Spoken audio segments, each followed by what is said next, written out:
In the summer of 1925, a stone castle stood alone on a hill in rural Hungary.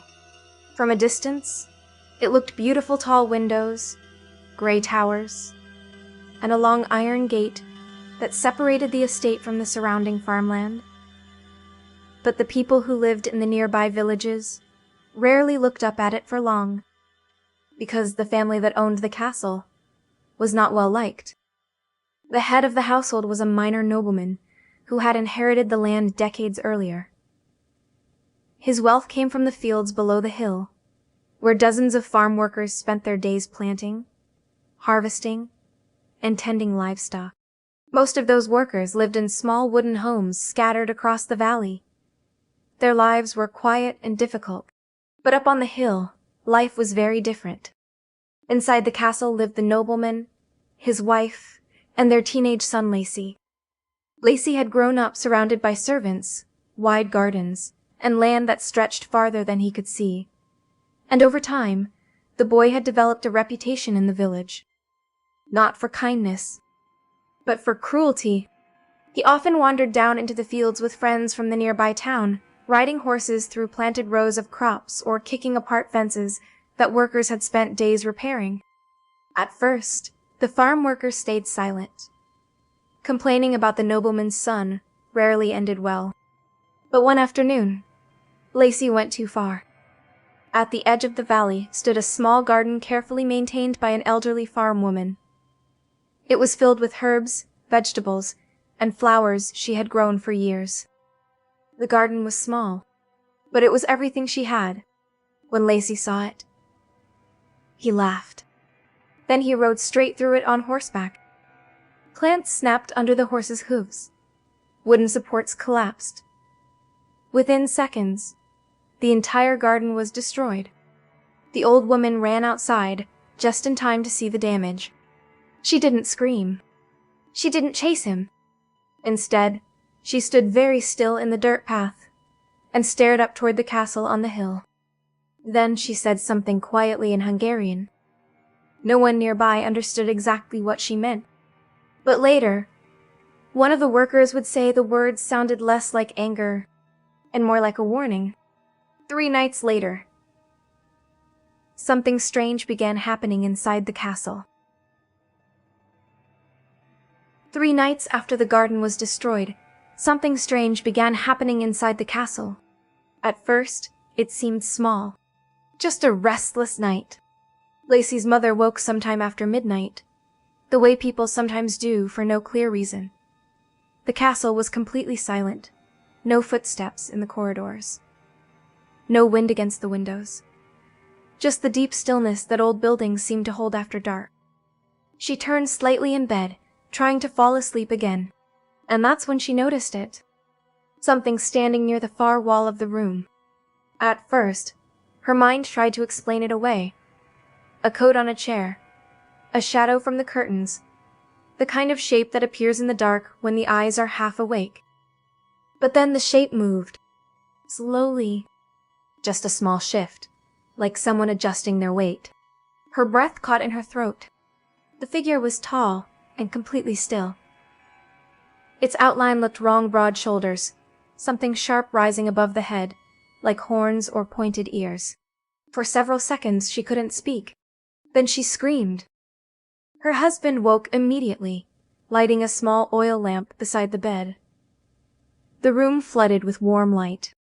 The corner of the room was empty. No figure, no shadow. Nothing but the wardrobe and a narrow chair beside the wall. Her husband searched the room anyway. He checked the windows, the door, even the corridor outside. Everything was locked. Everything was quiet. He told her it must have been a dream. But the next night, it happened again, and the night after that.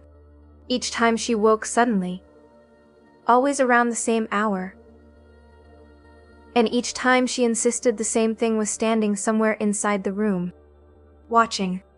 At first her husband laughed about it during breakfast, telling Lacey that his mother had simply frightened herself with a nightmare. But 1 week later, something happened that changed the tone inside the castle completely.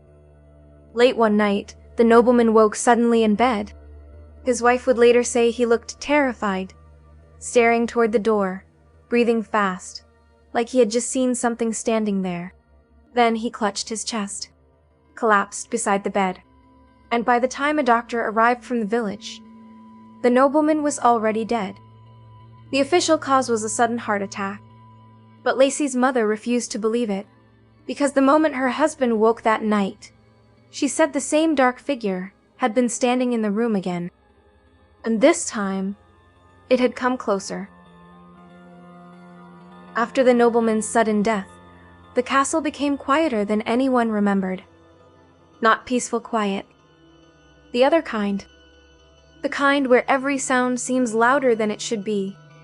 Footsteps echoed through the long corridors. Doors creaked slowly on their hinges. And every night, the wind moving around the towers sounded almost like distant whispering. Lacey's mother refused to leave the bedroom where her husband had died. She kept the oil lamp burning beside the bed all night, and every morning she told the same story. The demon had returned. Sometimes it stood near the window, sometimes beside the wardrobe, but always watching. The village doctor eventually declared that grief had broken her nerves. In his report, he described the visions as stress-induced hallucinations. To most people, that explanation made sense. But inside the castle, the servants weren't so sure.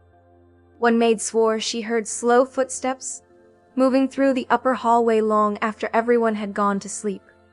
Another servant said the balcony door had been found open one morning, even though no one remembered unlocking it. Then a night guard reported something stranger. While walking along the outer wall of the castle, he looked up toward the third-floor balcony outside the master bedroom. For a brief moment, he saw a tall shape standing there, completely still, watching the valley below. The guard raised his lantern to see more clearly, but the moment the light touched the balcony, the figure disappeared. The story reached the nearby village within a day. Some people began saying the castle was cursed. Others insisted the widow's fear had simply spread to the servants. Eventually, the local authorities decided the rumors had gone far enough. 2 police officers were sent to spend the night inside the castle. Their job was simple: stay awake, watch the bedroom, and prove the demon was nothing more than imagination. But shortly after midnight, while one officer sat near the bedroom door, the other heard something scrape slowly against the outside wall of the castle. Not wind, not branches. Something heavier, like a person climbing upward through the darkness. The scraping sound came again, slow, deliberate. One of the officers stood from his chair in the hallway, holding his lantern higher. The light stretched across the stone walls, pushing long shadows down the corridor. The second officer moved toward the bedroom door. Inside, Lacey's mother was awake again, sitting upright in the bed with the oil lamp trembling in her hands. "I told you," she whispered. "He's here." For a moment, nothing happened. Then something tapped lightly against the outside window. Both officers froze. The window faced the narrow balcony that wrapped around the tower. From where they stood, they could only see the thin curtain moving slightly in the night air. Another tap, this time louder. The first officer stepped toward the window slowly, his lantern casting light across the glass. And that's when the curtain shifted. A dark shape appeared on the other side, tall, unmoving, the outline of something with a twisted, unnatural head. Lacey's mother let out a quiet gasp. The officer didn't hesitate. He rushed forward and pulled the window open. Cold night air rushed into the room. For half a second, the shape didn't move. Then it tried to step backward onto the balcony, but the officer grabbed it. There was a sudden struggle, boots scraping against stone, fabric tearing, a muffled shout. The second officer lunged forward and helped pull the figure inside the room. The lantern light flickered wildly across the walls as they forced the stranger to the floor. Up close, the thing looked even stranger. A black cloak. A crude mask shaped like a demon's face. 2 curved horns rising from the top. The first officer ripped the mask away. and the room fell silent, because the face underneath didn't belong to a monster. It belonged to a young man, a man whose features looked disturbingly familiar. The shape of the jaw, the eyes, even the line of the nose. For a moment no one spoke. Then one of the officers looked toward Lacey and quietly said, "I think this man is part of your family." For several seconds, no one in the room moved. The young man lay pinned to the wooden floor, breathing hard as the two officers held his arms. The black cloak had twisted around him, and the crude demon mask rolled slowly across the stone tiles before stopping beside the bed. In the dim light of the oil lamp, his face became clearer, and the resemblance was impossible to ignore. The same sharp cheekbones, the same narrow eyes. Even the line of his mouth looked strangely familiar. One of the officers glanced toward Lacey, then back at the stranger. "Who are you?" he demanded. The young man hesitated at first. Then he laughed softly. Not the kind of laugh someone makes when they're amused. The other kind. The tired kind. "My name doesn't matter," he said. "But my father's name does." The room went completely still. Slowly, the truth began to surface. Years earlier, before Lacey was born, the nobleman had secretly kept a relationship with a woman from the nearby farms. When the child was born, the nobleman refused to acknowledge him.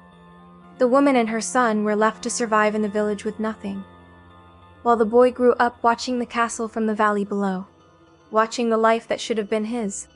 The garden Lacey destroyed days earlier had belonged to that same woman, his mother. The young man admitted that after seeing the garden ruined, something inside him finally broke. He began climbing the castle walls at night, wearing the demon mask to terrify the family that had lived comfortably while he and his mother struggled for years. Night after night, he stood inside the bedroom, waiting for fear to do the rest. The nobleman's heart had failed the moment he saw the figure in the dark. The officers later called it an indirect killing, a death caused by terror.